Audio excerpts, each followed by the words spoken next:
विश्वकप क्रिकेट रे पुणी भारत चैंपियन इंग्लैंड को हराई विश्वकप टाइटल हाताई टीम इंडिया 100 रन ने इंग्लैंड को हराई भारतीय टीम एवं षष्ठ थर पर अंडर 19 विश्वकप चैंपियन होइछि भारत। इंग्लैंड आगे भारत प्रथमे बैटिंग करी 412 रन विशाल लक्ष्य सेट करिथिला।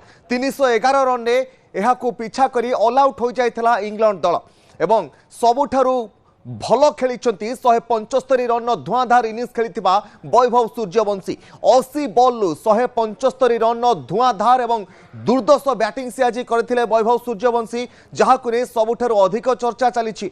फाइनल में वैभव झड़ एक प्रकार देखा मिला जो भली बैटिंग आज वैभव सूर्यवंशी करथिले ताहा देखिबा परे समस्ते आश्चर्य हो जाइथिले। 80 बॉल 175 रन धुआंधार इनिंग्स खेली वैभव सूर्यवंशी जहां भारत को अंडर 19 विश्वकप विजयी हेबारे विशेष भाव में सहायक होइछि। तेबे वर्तमान खुशी खबर आमे कहि परिबा 19 वर्षर कम विश्वकप क्रिकेट रे पुणी भारत चैंपियन होइछि। षष्ठ थर पर इंग्लैंड को हराई विश्वकप टाइटल हाताई टीम इंडिया 100 रन ने इंग्लैंड को हराई भारतीय टीम।